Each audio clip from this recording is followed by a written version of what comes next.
ब्रह्मांड की इस वीडियो सीरीज़ के लास्ट वीडियो में हमने ब्रह्मांड की उत्पत्ति यानी ओरिजिन ऑफ यूनिवर्स के बारे में जाना था। ब्रह्मांड में अनेक गैलेक्सीज हैं, प्रत्येक गैलेक्सी में अनेक तारे हैं और कुछ तारों का उनके प्लैनेट से बना हुआ सिस्टम है। इसी प्रकार ब्रह्मांड के अंदर एक मिल्की वे गैलेक्सी है जिसमें सूर्य नाम का एक तारा है जिसका अपना सिस्टम है जिसे सोलर सिस्टम कहते हैं। आपके मन में ये प्रश्न जरूर आता होगा कि सूर्य कैसे बना, सोलर सिस्टम कैसे बना, सोलर सिस्टम कैसा दिखता है। तो आइए इन सवालों को जानने के लिए सोलर सिस्टम की ज्ञान यात्रा प्रारंभ करते हैं। आज से करीब 4.6 अरब वर्ष पहले इंटरस्टेलर स्पेस में यानी दो तारों के बीच में dust particles, hydrogen gas, helium gas व अन्य गैसों का ठंडा और स्लोली मूविंग विशाल बादल था जिसे नेबुला कहते हैं। किसी समय पास के सुपरनोवा एक्सप्लोजन से उत्पन्न शॉक वेव के प्रभाव से यह नेबुला कंप्रेस होने लगी।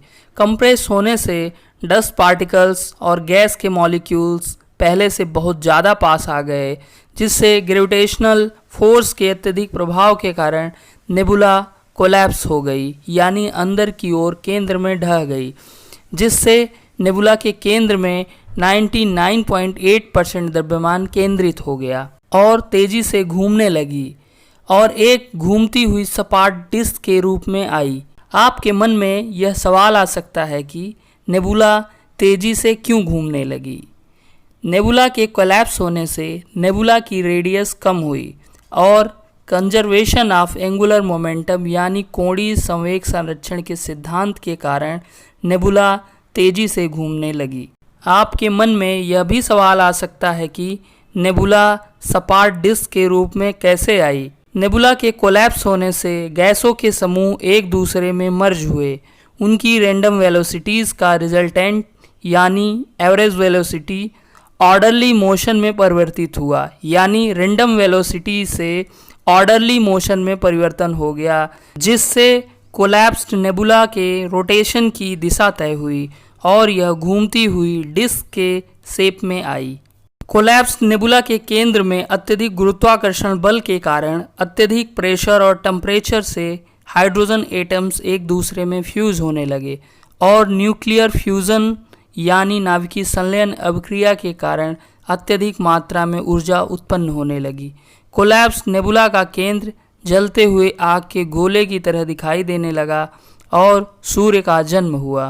प्रारंभिक सूर्य को प्रोस्टार कहा जाता है। कोलैप्स्ड नेबुला के केंद्र में इकट्ठा हुए द्रव्यमान के अलावा बचा हुआ 0.2% द्रव्यमान सूर्य के चारों ओर घूमती डिस्क की अलग अलग कक्षाओं में घूमने लगा, जो कालांतर में छोटे बड़े पिंडों के रूप में planets, dwarf planets, asteroids, comets व अन्य का जन्म हुआ। इस प्रकार सूर्य और सूर्य की गुरुत्वाकर्षण शक्ति की परिधि में इसके चारों ओर घूमने वाले planets, dwarf planets, asteroids, comets व अन्य से सोलर सिस्टम बना। अब हम सोलर सिस्टम के स्ट्रक्चर के बारे में जानेंगे। हमारे सोलर सिस्टम के केंद्र में सूर्य एक तारा स्थित है जो सोलर सिस्टम की ऊर्जा का मुख्य स्रोत है। सूर्य के चारों ओर अलग अलग कक्षाओं में 8 ग्रह हैं। सूर्य से बढ़ती दूरी के क्रम में उनके नाम मरकरी, वीनस, अर्थ, मार्स, जुपिटर, सैटर्न, यूरेनस और नेपच्यून है। हमारे सोलर सिस्टम में 5 डॉर्फ प्लैनेट्स हैं जिनके नाम साइरस, प्लूटो, एरिस, हाउमिया और मैकमैक हैं। सोलर सिस्टम में लगभग 194 मून्स, अनेक एस्ट्रॉइड्स व अनेक कॉमेट्स हैं। सोलर सिस्टम में सूर्य की परिक्रमा करने वाली वस्तुओं के ऑर्बिट लगभग एक ही प्लेन में होते हैं जिसे एलिप्टिक प्लेन कहते हैं। सूर्य के सबसे नज़दीक 4 छोटे इनर प्लैनेट्स मरकरी, वीनस, अर्थ और मार्स, जिन्हें स्थलीय यानी टेरेस्ट्रियल प्लैनेट्स भी कहा जाता है, मुख्य रूप से चट्टान और भारी धातुओं से बने हैं। आपका प्रश्न हो सकता है कि ये नज़दीक वाले ग्रह चट्टान और भारी धातुओं से क्यों बने हैं।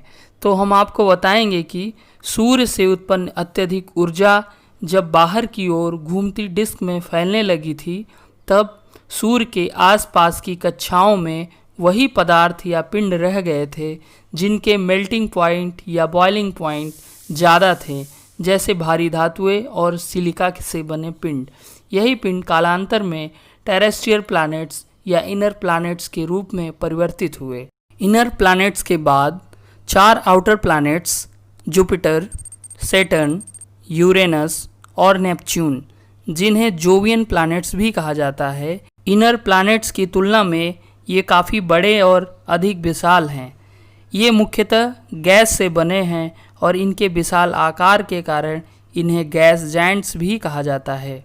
आपके मन में यह सवाल आ सकता है कि आउटर प्लैनेट्स मुख्यतः गैस से क्यों बने हुए हैं।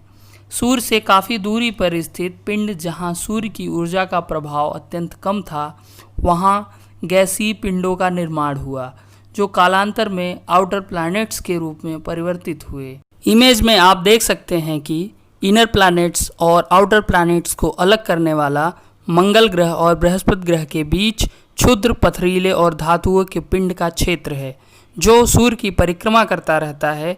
इसे एस्टेरॉयड बेल्ट कहते हैं। अब हम सोलर सिस्टम के आकार के बारे में जानेंगे। हालांकि अधिकांश लोग यह सोचते हैं कि सोलर सिस्टम का किनारा नेपच्यून की कक्षा तक है, पर ऐसा नहीं है। वैज्ञानिकों के अनुसार सोलर सिस्टम का आकार 187.5 खरब किलोमीटर या लगभग 2 प्रकाश वर्ष की दूरी तक है, जो नेपच्यून की ऑर्बिट से काफ़ी दूर तक है। सोलर सिस्टम में नेपच्यून से परे 2 प्रमुख क्षेत्र हैं। पहला है कूपर बेल्ट। जिस तरह मंगल और बृहस्पति ग्रह के बीच एस्टेरॉयड बेल्ट है, ठीक उसी तरह नेपच्यून के बाहर आउटर सोलर सिस्टम में इसी तरह के बर्फीले एस्टेरॉयड का क्षेत्र है, जिसे कूपर बेल्ट कहते हैं। दूसरा है उट क्लाउड। आउटर सोलर सिस्टम में कूपर बेल्ट के बाहर धुएं की तरह के बर्फीले पिंडों का बादल है, जो सोलर सिस्टम को चारों तरफ से घेरे हुए है। इसे उट क्लाउड कहते हैं।